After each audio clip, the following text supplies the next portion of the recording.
Olá, hoje para mim é um dia de lembranças, né? Não que eu estivesse presente na cerimônia, mas faz 80 anos que meus pais casaram. Dia 26 de dezembro de 39. Eu nasci em novembro de 40. Minha mãe contava que naquela época, na nossa cidade, Cachoeira do Sul, tinha uma senhora lá muito atenta aos casamentos e depois ao nascimento do primogênito. E ela fazia as contas. Se fosse inferior a 9 meses, a data do casamento em relação à data do nascimento do primeiro filho, ela mandava cartinha anônima, chamando a atenção da mãe, né? Outros tempos.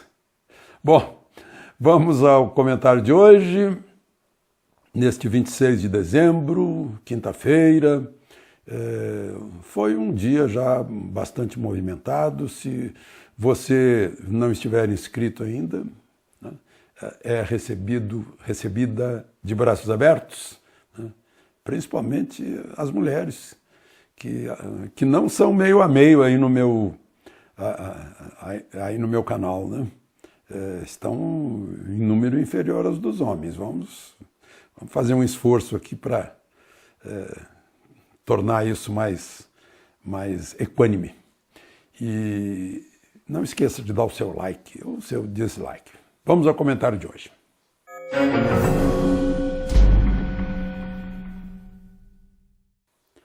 Então, a Justiça já está de folga, já está em férias. A Polícia Federal não. A Polícia Federal indiciou, nesses últimos dias, Lula, Marcelo Odebrecht, Antônio Palocci e Paulo Okamoto. Paulo Okamoto como presidente do Instituto Lula. É aquele dinheiro da Odebrecht, né, a troco de ajuda para o Instituto Lula. Paulo Okamoto começou como fresador metalúrgico, depois se tornou presidente dos sindicatos metalúrgicos. É um homem de confiança de Lula. Ele esteve envolvido no mensalão, pedindo a quebra de sigilo bancário dele, ele conseguiu na justiça impedir isso. Marcos Valério contou na época, no processo, que estava sendo pressionado por Paulo Okamoto e chegou a dizer algo que era verdadeiro na época, né, que era o faz tudo para Lula. Paulo Okamoto, durante muitos anos, foi presidente do Sebrae. Quando o Lula entrou no governo, ele já entrou no Sebrae como diretor e depois presidente. E depois presidente do Instituto Lula. Bom, mas ele já é réu desde 2016, né? Réu pela Lava Jato. Já que falamos em Lava Jato, um outro caso aí marcante foi aquela compra da Petrobras da refinaria enferrujada de Pasadena, né? Em que a ministra Dilma era presidente do Conselho da Petrobras, que aprovou o negócio, né, que deu um tremendo prejuízo para o Brasil. Ele era presidente da Petrobras, José Sérgio Gabrielli, do PT. A novidade é que agora, depois de um processo que teria sido aberto em 2015, de acordo com a lei de funcionalismo público federal, cassou-se os benefícios que ele recebia por ter sido professor da Universidade Federal da Bahia. Agora está sem... Foi uma decisão do governo, da Controladoria Geral da União, da Procuradoria também, Advocacia Geral da União, por enquadrado em improbidade administrativa e dilapidação do patrimônio público, né? Coisas que aconteceram como presidente da Petrobras. Saíram números aí sobre aumento da desigualdade do Nordeste em relação a São Paulo, por exemplo, né? Consequência da recessão porque passou o país, mas isso não se corrige com aquilo que Luiz Gonzaga dizia, que só humilha o cidadão, né? Não se corrige com esmola, nem com ajuda de programas sociais, né? O maior programa social para resgatar todas as pessoas é ensino. Ensino. O ensino iguala, né? Eu já disse aqui, vou repetir, quando eu entrei no primeiro ano do grupo escolar Vidal de Negreiros em Estrela, né, nós éramos diferentes, né? Era o filho do carroceiro, o filho do dono do melhor hotel da cidade, o filho do locutor de rádio, que era eu, éramos diferentes. Quando chegamos ao 5º ano, terminando o primário, todos éramos iguais. O ensino nos igualava. Não precisávamos de cotas, por exemplo. Aliás, o filho do carroceiro virou gerente da rádio, em que meu pai era locutor. O filho do dono do hotel ficou sócio do pai dele, algo assim. Mas, enfim, o ensino iguala, né? E aí a gente olha para o PISA e vê que a gente não consegue distinguir matemática de aritmética, não temos a menor noção das contas, né? Não temos noção de diferenciar ciência, né, dentro das ciências, física, química, né, e não conseguimos fazer aí ler um trecho, explicar um trecho de 15, 20 linhas, né, muito menos escrever esse trecho, né? É uma coisa terrível. Então, com isso, não adianta, vai haver maior desigualdade para quem não sabe. O conhecimento faz a diferença e cada vez mais, né?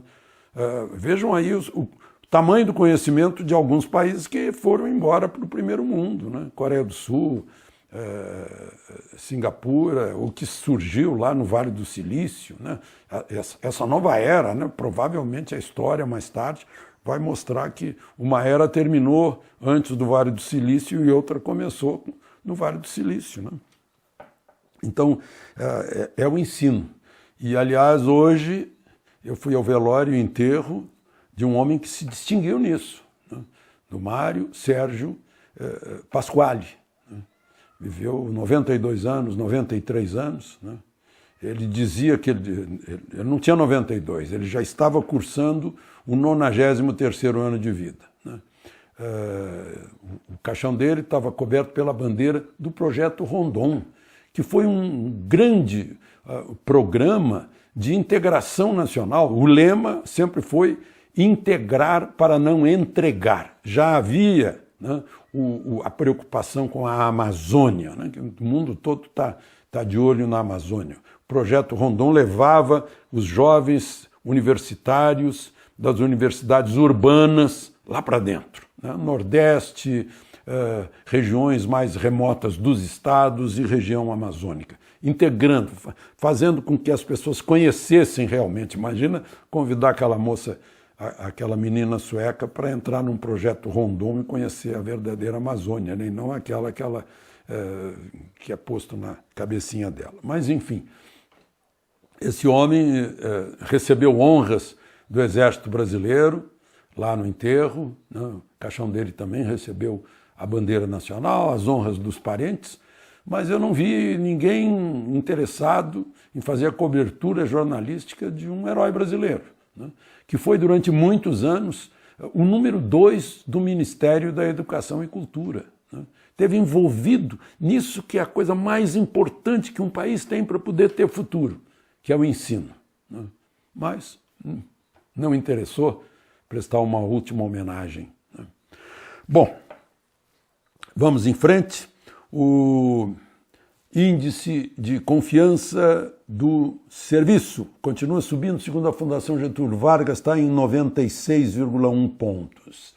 As vendas dos shoppings agora cresceram 9,5% em relação ao ano passado. O índice da Bolsa de Valores de São Paulo passou de 117 mil pontos, é recorde todos os dias, né? O dólar baixou, está ao redor de 4 aí, baixando. Então é o otimismo de volta. E eu tenho dito aqui, repito, que o otimismo é que empurra o crescimento econômico. Foi um dia também que o presidente foi a uma lotérica apostar, né, loteria, eu nunca apostei na vida, eu não sei bem como é que funcionam essas coisas, eu prefiro apostar em mim, a gente sempre sai ganhando, né? Além de economizar o preço da aposta, mas enfim.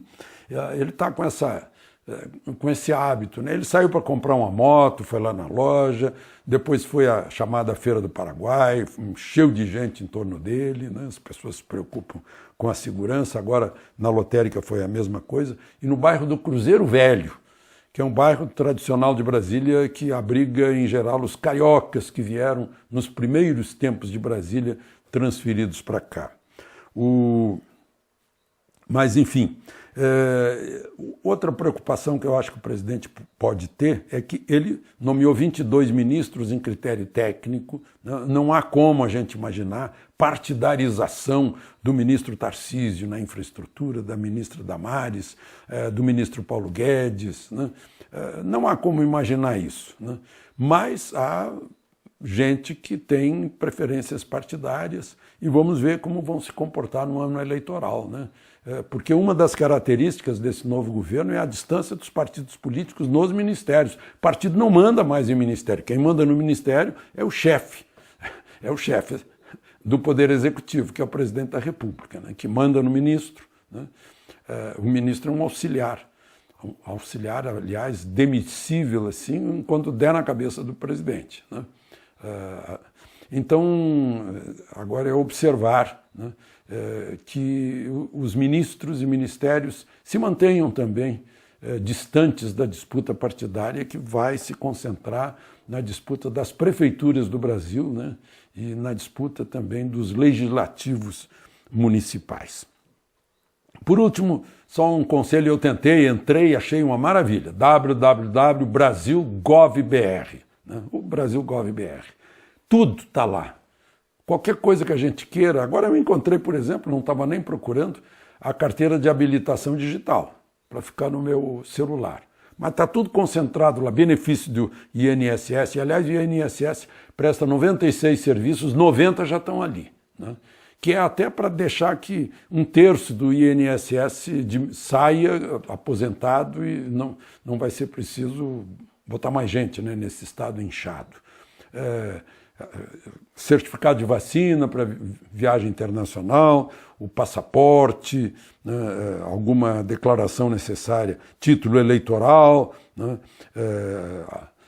os benefícios, eu já disse, da Previdência, aposentadoria, etc. Está tudo ali naquele site, né, brasil.gov.br. Tá? Já há algum tempo, já está se aperfeiçoando, é a digitalização necessária e atrasada, né, dos serviços públicos. De Brasília, Alexandre Garcia.